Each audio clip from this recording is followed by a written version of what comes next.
Sahabat setia Gowor yang dikasihi Tuhan, Shalom. Hari ini adalah Senin 22 Agustus 2022. Selamat mengawali pekan dengan penuh syukur dan semangat. Hari ini kita bersama-sama memperingati peringatan wajib Santa Perawan Maria Ratu atau Maria Regina. Peringatan ini dirayakan 7 hari setelah hari raya Santa Perawan Maria yang diangkat ke surga yang kita rayakan tanggal 15 Agustus kemarin. Dalam doa Rosario di peristiwa mulia yang keempat dan kelima dikenangkan peristiwa Bunda Maria yang diangkat ke surga dan yang kelima Bunda Maria dimahkotai di surga.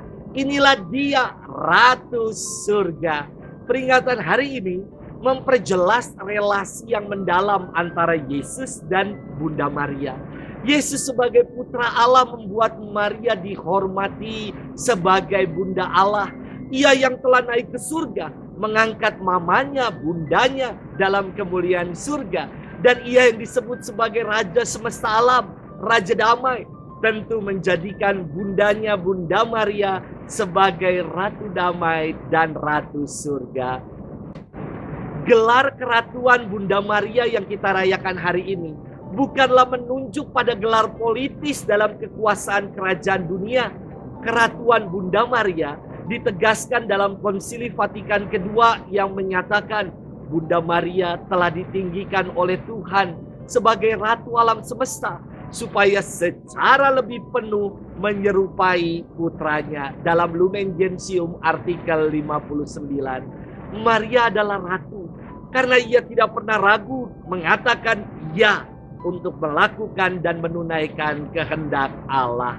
Hari ini kita akan bersama-sama merenungkan firman Tuhan yang diambil dari Injil Matius 23 ayat 13 sampai dengan 22. Mari kita siapkan hati kita. Haleluya, haleluya, haleluya. Domba-dombaku mendengar suaraku, sabda Tuhan.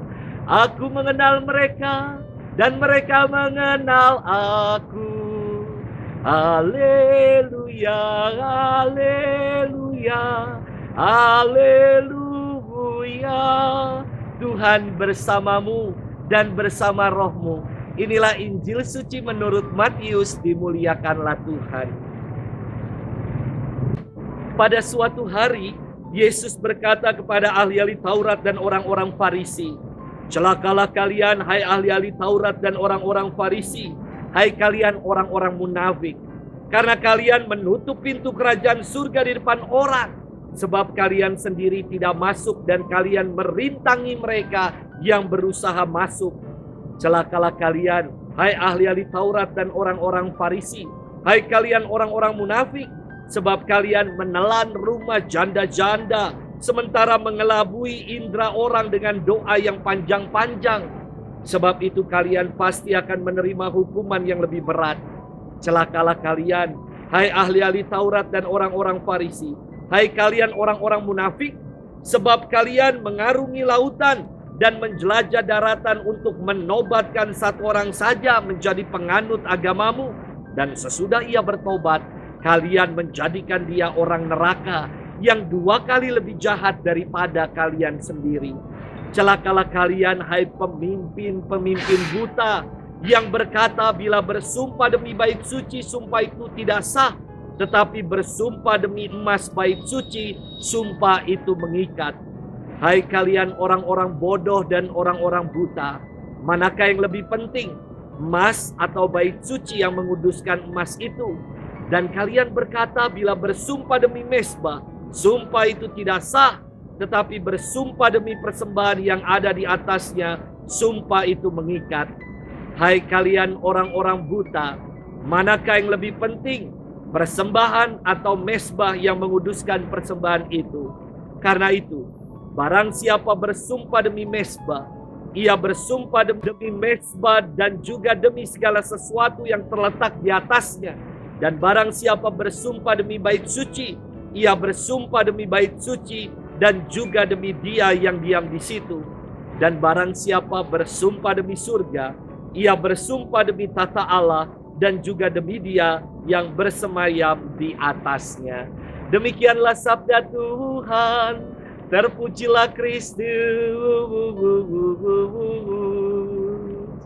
Sahabat setia Gowor yang dikasihi Tuhan, Shalom.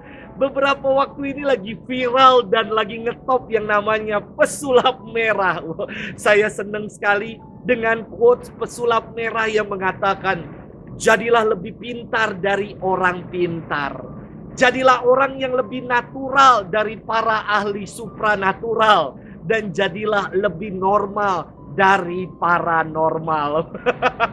Nancep sekali quotes ini yang membongkar kepalsuan dari praktek-praktek para dukun gadungan yang berkedok agamis. Sahabat setia Gowor yang dikasihi Tuhan, firman Tuhan hari ini melanjutkan firman Tuhan hari Sabtu lalu yang telah kita renungkan, yakni Yesus yang menghardik para ahli-ahli Taurat dan orang-orang Farisi. Kali ini kecaman Yesus terdengar lebih keras dan pedas.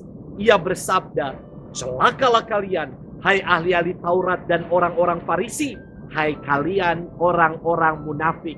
Karena kalian menutup pintu kerajaan surga di depan orang. Sebab kalian sendiri tidak masuk ke dalamnya dan kalian merintangi mereka yang berusaha masuk. Kalian mengelabui orang dengan doa yang panjang-panjang. Kalian menobatkan satu orang dan menjadikan mereka lebih jahat dari kalian. Dan kalian bersumpah demi emas bait suci. Sabda ini tajam dan keras sekali. Yesus hendak membongkar kemunafikan, kepalsuan dan kebohongan dari orang-orang Farisi dan para ahli Taurat. Dari orang-orang munafik yang bersembunyi di balik kedok agama. Sahabat setia Gowor yang dikasihi Tuhan, dasar kecaman Yesus kepada para ahli Taurat, orang-orang Farisi dan kepada orang munafik. Karena mereka menjadikan agama sebagai topeng untuk memenuhi hasrat pribadi mereka. Mereka tidak sungguh menghidupi apa yang mereka ajarkan. Dan hanya seperti gajah yang dibelangkoni, iso wejah ning ora iso ngelakoni. Yakni hanya sekedar bicara tanpa perbuatan nyata untuk menunaikannya. Janganlah kita menjadi seperti orang Farisi dan para ahli Taurat yang palsu dan penuh kemunafikan. Kita diajak untuk beriman sejati, yang siap bersaksi di tengah kehidupan tanpa ada intensi kepura-puraan. Selamat bersaksi dan Tuhan memberkati kita dalam nama Bapa dan Putra dan Roh Kudus. Amin.